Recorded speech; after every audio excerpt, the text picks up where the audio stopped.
again! It's over! He's done it again! Unbelievable! Oh, straight into the roof of the net. Nice one. Straight down the middle. So a good. Hello and welcome to Firstpost. I'm Rupha Ramani. Let's get started.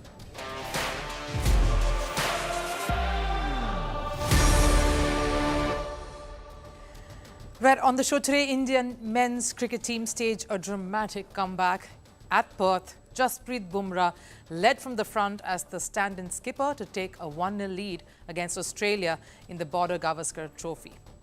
What went right for India and what has troubled Australia?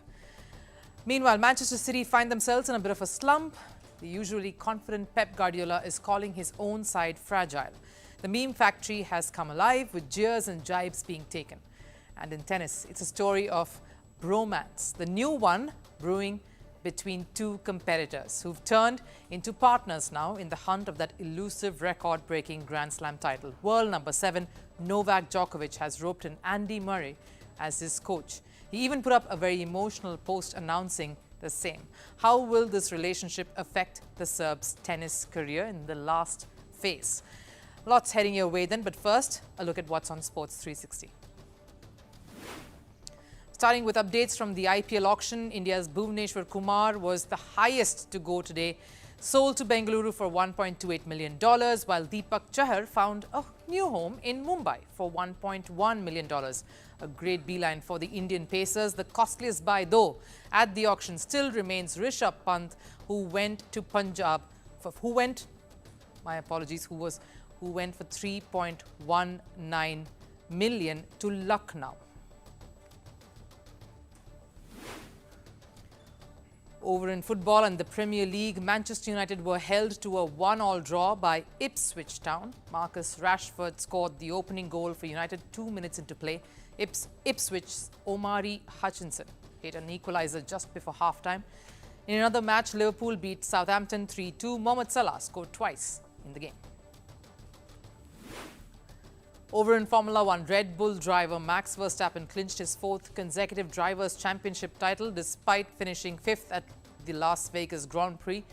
Verstappen is 63 points ahead of second-placed Lando Norris with just 2 races remaining.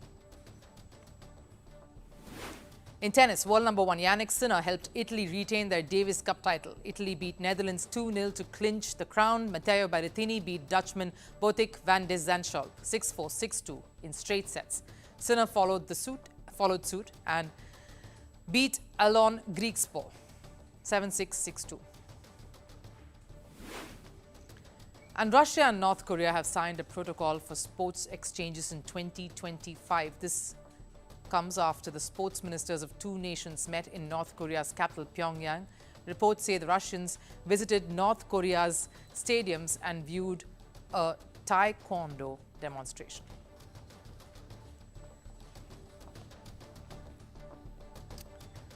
India was under the pump heading to Australia. The critics had the swords already, much like the words that Indian skipper Rohit Sharma had used during that series against New Zealand, and the media were ready with their knives out when India faltered against New Zealand. And so the Indian contingent were travelling to Australia to face the sternest of tests with a whitewash hanging over their heads. Rohit Sharma was going to miss the first test and Shubman Gill got injured. Virat Kohli's form was being questioned and the bowling attack did not have their most experienced Mohammad Shami. It was with all of these setbacks that India made its way to tackle the Aussies, the most hostile series for any visiting side. But 3 days were all it took and a little bit of day 4 for India to come out in the most commanding manner and defeat the hosts by a whopping margin. Australia in the first test staring at a 1-0 deficit. And it happened at Perth, a very daunting venue at that. The prime reason for India's resurgence has been their stand-in captain Jasprit Bumrah. He's led from the front, and what a phenomenal performance to really be the player of the match as well. That's Aussie's first inning. That Aussie first innings was in fact the turning point. It's easy to be deflated after a paltry 150 batting first. The battle would seem almost lost right there, but Bumrah came out charging. His skill, his sheer pace and genuine guile, genuine deceit struck Australia hard. it's also right to say here that Australia, for their part, put in their worst performance with the bat in this test. That batting lineup has enough gaping holes that needs some tending to. But coming back to Bumrah, in the absence of another senior pace bowler alongside him, Bumrah led the attack admirably and really has been the backbone of this Indian bowling lineup. In fact, since his comeback from a career-threatening injury that was set to derail him, Bumrah has been unstoppable across formats. Here's a bowler who's undoubtedly going to be the best that the world has seen, if not already, across 3 formats. Conditions do not matter. Opponents do not matter. Situation is inconsequential. He has been clinical, whether it's T20, ODI or Tests. He was instrumental in India's ODI and T20 World Cup campaigns from last year and then this one. There's a reason Mumbai franchise at the IPL retained him as their #1 pick ahead of Rohit Sharma, ahead of Hardik Pandya or Surya Kumar Yadav. Bumrah is a match winner and today he achieved a special milestone. Captain leading his team to a famous rare win at Perth.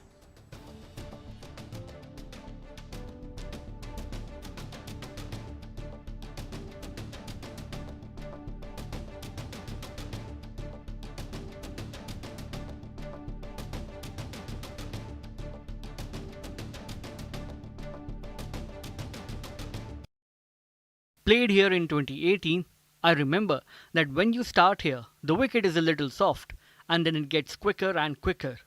Was relying on that experience. We were really well prepared, so I was telling everyone to have faith in their process and ability. If one reason was the experienced Bumrah, the other has to be the fiery resistance of the newcomers and the youngsters, cricketers for whom Australia would have been a very, very daunting expedition. Yashasvi Jaiswal. This is India's next superstar without a doubt. 100 in Perth is mammoth. Jaiswal needed to resurrect the Indian batting after that appalling show on day 1 and he led the way. Only the 3rd Indian to score 100 in their first test in Australia, and I will have to add names like Nitish Reddy and Harshit Rana as well. Nitish Reddy's contributions with the bat was key. Rana took that wicket of Travis Head in the first innings, and of course Dhruv Jurel. He had a bit of a lovely, stunning catch from close quarters as well towards the end of that second innings earlier today, highlighting the guts that this Indian side truly has displayed. Jaiswal has had a great start to his test career. This was his best test innings probably. He left the ball, he has an attacking nature, but he left the ball well and played long. Virat Kohli finally silenced critics with that 100. Would have been absolutely relieved to get that monkey off his back. No hundreds in a while especially, and this was some time coming. And it's always good to see someone like Virat really getting into his zone, especially when it is against Australia in Australia. He's done that in the past. For Australia, there has to be a lot of self-reflection. That's the time right now. That's the mode they have to go back to. They have to head back to the dressing room to really think about where they went truly wrong. Do they have the right personnel in the right roles? Is their top order brittle, as we've seen in this test? Were the bowlers a little too careless and relaxed in their approach because there were quite a few leg byes, a few slip chances? Now it's soon going to be time for Adelaide. It's a pink ball test, day and night game. That's a whole different challenge completely. And there's more trouble heading Australia's way if this was not enough. Mohammad Shami will be looking to make it back into the 11. So too Rohit Sharma, who's landed in Perth. And of course, Bumrah, as always, is ready to make way for Rohit and assist him when the time comes. He is the captain of our side. He has done a phenomenal job. I was filling in for him. I had a discussion with him when he was in India. We kept discussing how we are shaping up. I am not going to tell him that I am going to lead, but yeah, I am going to help him in whatever capacity I can. The leadership, the mentorship core of this particular Indian squad is really in safe hands. Rohit, in fact, was seen in the nets as soon as he reached Perth, batting and padding up to the pink ball. He was facing deliveries by bowlers using the pin ball, the net bowlers, in fact. And of course, there's also news of Shubman Gill probably fit enough to come back if his thumb is healed. So much to look forward to in this series. It isn't the final frontier for nothing. And expect a fighting response from the Aussies when we head to Adelaide. Pep Guardiola's Manchester City is now experiencing something they never had to. Instead of winning, City are on a losing streak. Manchester-based club lost to Tottenham 4-0 in the Premier League over the weekend, making it now 5 losses across all formats on the trot. Enough reason for me to try and highlight some concerns in the City camp. What's more worrying, though, is the fact that they aren't just losing, they are being outplayed by their opponents. Before Tottenham, it was Brighton that gave City the reality check. In the Champions League, Sporting ran riot in their 4-1 win. 13th ranked Bournemouth convincingly beat City 2-1 in Premier League. Tottenham, of course, got the better of City 2-1 in the League Cup as well. The once confident Pep Guardiola is now calling his own team fragile. I would say we are quite fragile right now. That is obvious. There are many things that are going to happen that we need to do to break the results as much as possible to get more positive and confident. We were not able to win it, to give an extra action afterwards. Be it the Premier League, Champions League or the domestic cup competitions, the champions have fallen off the grid all through. So much so that Manchester City have become the butt of all jokes and memes all over the internet.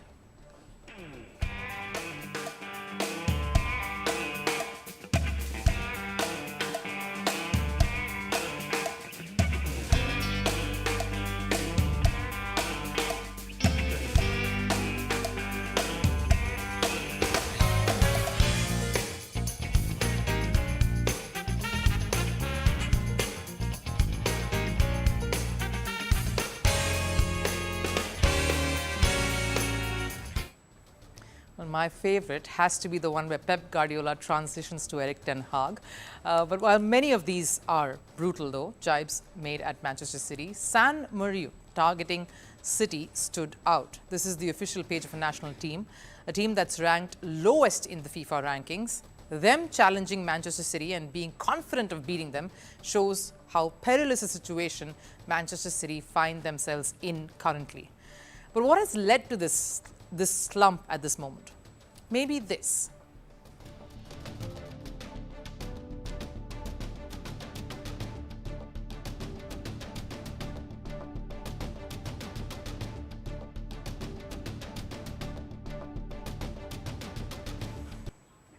Manchester City forward Erling Haaland has seen his form fall off a cliff ever since that incident that you just witnessed. Haaland clashed with Arsenal boss Mikel Arteta in September and famously told him to stay humble. This was after their 2-2 draw against the Gunners. But ever since that day, Haaland has only scored 2 goals in the past 2 months. So clearly, Haaland has gone from asking Arteta to being humble to now being humbled on the pitch. It's not normal in a club like this. It hurts. It clearly does. It's about restarting. It's about looking at what's next. It's about staying in the present moment and to look what's ahead. It's not just Haaland's failure that has hurt City. Manchester City's defence has been lacklustre. The club has failed to defend easy chances, and the reason behind that is Ballon d'Or winner Rodri's absence. He was ruled out of the season due to an ACL injury, but should a club as big as Manchester City, as successful as Manchester City, only rely on 1 or 2 players to take them through? As despite the mammoth signings they have made in the past 5 years, looks like Manchester City are a little more dependent on just a few players to carry them. It's a group of players who have run a million miles. They've been sensational, but they've become a little bit punch-drunk, leggy, lacking in energy. They've lost players and a couple of vital players out through injury. Now, I understand that the calendar has become quite packed. There are more games now, less breaks, and yes, that's bound to take a toll on the players. But it's not only about Manchester City. They're not the only club that's playing all these games. Every other club is in a similar situation and is forced to play more matches now. Maybe Pep Guardiola needs to start rotating his players before it's too late for his squad, because up ahead is a challenging task for the Manchester City boss. They're set to face Feyenoord in Champions League, who have won as many games as City in the tournament this season. And of course, the biggest test will be against a red-hot team and title favourites Liverpool at the Premier League. With Holland misfiring, Rodri still unavailable and Kevin De Bruyne's return much awaited, maybe City need to look towards their bench, make some bold moves. That's the only way they can possibly look to arrest what looks like a bit of a downhill journey. Right, we all woke up yesterday. We all, in fact, were greeted by a very, very emotional post that Novak Djokovic put up, voiced by himself, announcing that his biggest competitor, in fact, part of that Fab Four of Roger Federer, Rafael Nadal, Novak Djokovic and Andy Murray, who had dominated tennis for a while, will be in his corner. It's become another bromance that's brewing, and it's between world number 7 currently, Novak Djokovic, who is seeking a Grand Slam title win. There's a bit of a drought, and he feels Andy Murray's presence in his box as his new mentor, his next coach, can truly make the difference. How will this relationship pan out? Is this Novak Djokovic turning a corner?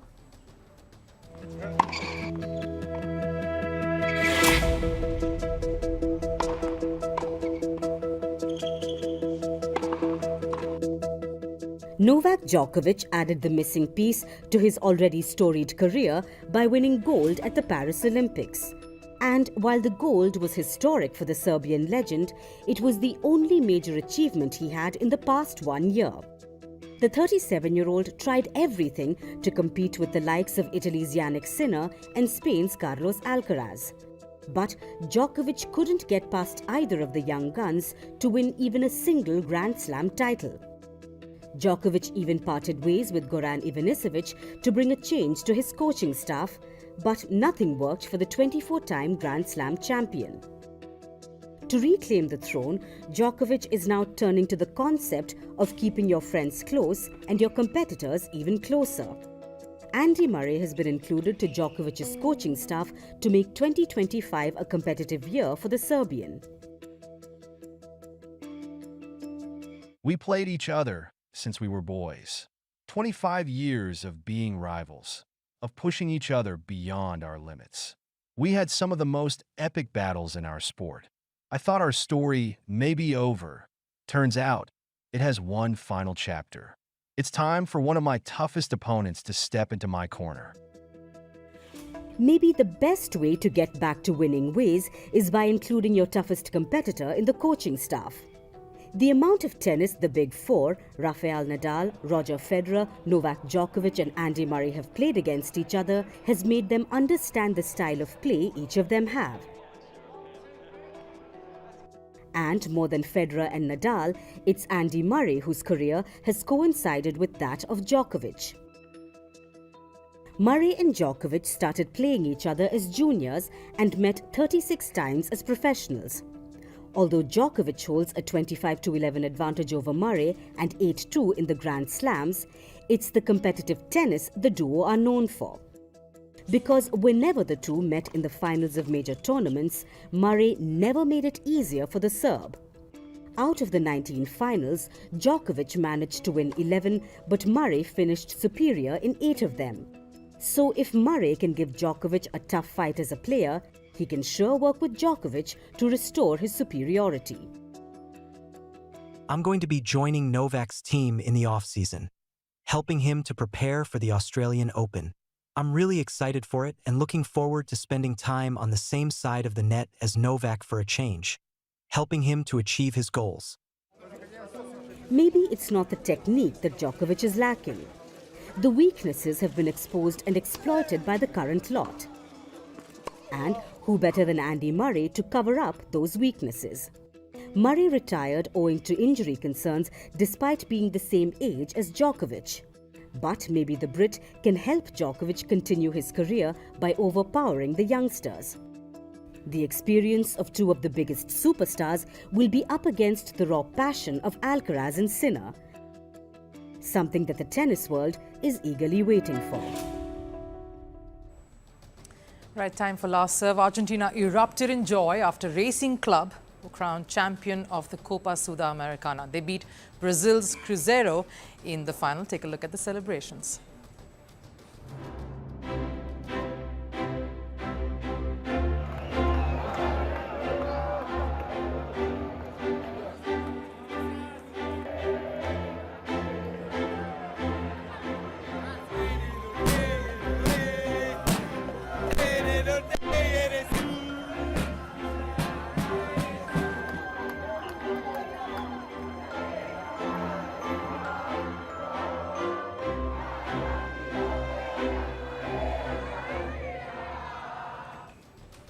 Nothing unites much like sport, particularly football. That does it here on First.